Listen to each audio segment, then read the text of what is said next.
How narcissists behave when they realize you're gone for good. When you finally break free from a narcissist, their reaction is often one of extreme volatility. Narcissists are driven by their need for control, admiration, and a steady supply of emotional fuel, also known as narcissistic supply. Losing their grip on you shakes them to the core, but their response can take on various forms. Initially, they might oscillate between two extremes, either trying to love bomb you back into their web or raging in an attempt to punish you. The love bombing is a tactic they use to win you over again, flooding you with affection and attention in the hopes that you'll reconsider leaving. On the other hand, if this doesn't work, they may explode in anger, unleashing their fury to make you regret your decision to leave. But when the narcissist fully grasps that you're gone for good, that you're never coming back, they enter an entirely new phase, one of shock, denial, and escalating behavior. Let's delve into this further. Welcome to today's episode. In this session, we'll talk about the 3 unexpected ways narcissists behave when they realize they've lost you for good. 1. Narcissistic denial, a refusal to accept defeat. The first unexpected reaction is narcissistic denial. However, this type of denial is vastly different from the normal human response to adversity or grief. For example, when someone experiences a significant loss, like the death of a loved one, they may enter a phase of denial. It's a natural coping mechanism that helps the person process the shock, allowing them time to adjust to the reality of the situation. Narcissistic denial, however, stems from an entirely different place. For the narcissist, the denial isn't about missing you or feeling sorrow for the relationship. Their denial revolves around one unbearable fact. They failed. What did they fail at? They failed at controlling you. They failed at manipulating your actions and dictating your behavior. They failed to enslave you and harvest emotional supply from you indefinitely. The narcissist can't accept that someone who was once under their control has now reclaimed their independence and self-worth. Narcissists live in a delusion of superiority. They believe they are infallible and incapable of making mistakes. So, when you leave and don't return, it shatters this delusion, triggering a massive internal collapse. This denial doesn't come from missing the relationship. It comes from an inability to accept that they are no longer in control.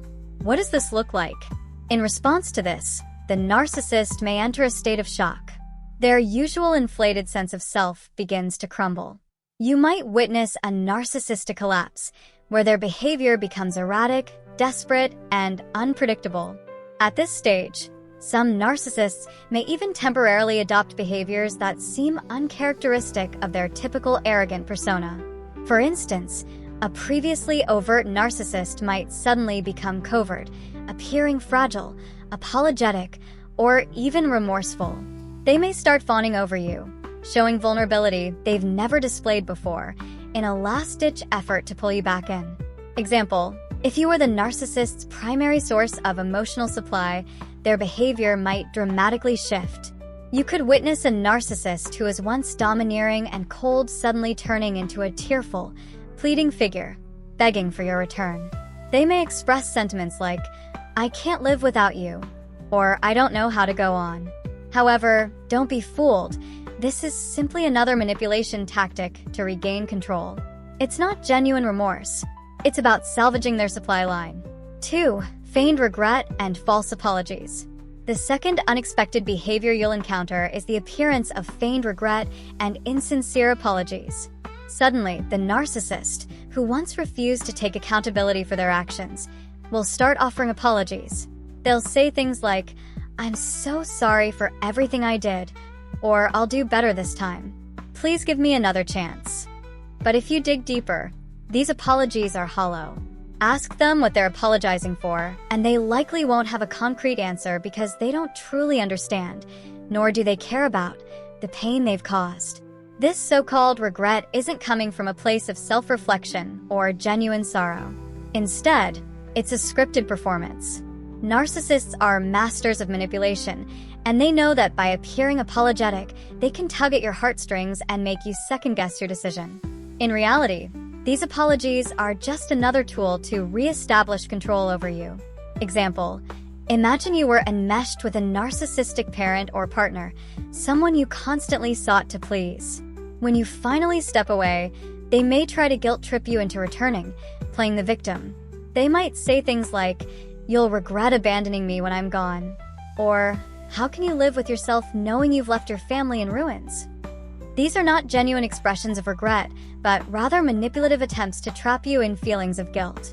Narcissists don't truly believe they've done anything wrong, as their grandiosity and self-righteousness prevent them from seeing themselves as fallible. Their apology is a means to an end, an attempt to restore the control they've lost over you. 3. Vindictive retaliation. When all else fails, they seek to destroy you. If their attempts to win you back through love bombing, denial, or false apologies fail, the narcissist will escalate to vindictive retaliation. Once they realize they have no chance of regaining control, they will go on the offensive. Now, instead of trying to bring you back, their goal becomes destroying you. They might launch a smear campaign, telling anyone who will listen how terrible you are. They'll portray themselves as the victim and paint you as the villain who abandoned or betrayed them. This form of retaliation can be particularly damaging, as narcissists are adept at twisting the narrative to fit their agenda, and they can convince others of their fabricated version of events. They may also attack you financially by sabotaging your career, refusing to settle fairly in a divorce, or using any leverage they have to drain your resources. Narcissists are relentless when it comes to punishing those who defy them, and they will stop at nothing to make your life as difficult as possible.